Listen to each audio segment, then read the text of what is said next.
hésitez à acheter un parking, un studio, un 3 pièces, une maison et vous êtes perdu, ne craquez pas trop vite, je viens à votre rescousse et on va voir tout ça en 60 secondes. C'est parti. Alors il y a différentes choses à prendre en compte.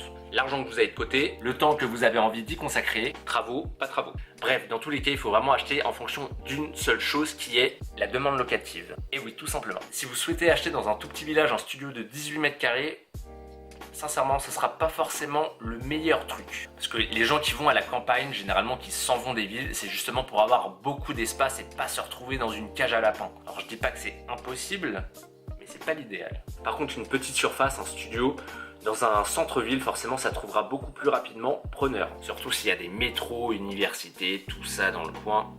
Forcément, c'est le bon plan. Maintenant, ça ne veut pas forcément dire qu'une grande surface type F3, F4 ou maison ne va pas trouver preneur en plein centre-ville. Mais dans ce cas-là, pour optimiser vraiment votre rentabilité et augmenter votre cash flow, il faudrait par exemple louer à plusieurs personnes la même surface. Je m'explique. En faisant de la colocation. C'est un système vraiment en plein essor qui touche plus seulement les étudiants, les personnes aussi qui sont au SMIC aujourd'hui ont du mal à se loger. Donc il y a des jeunes travailleurs aussi qui cherchent à se loger de cette façon-là. Ça permet pour vous en tant qu'investisseur d'avoir une rentabilité plus importante parce que le prix au mètre carré est forcément moins cher que le studio et vous encaissez un loyer qui est plus important. Maintenant, si vous voulez commencer petit, il n'y a pas de souci.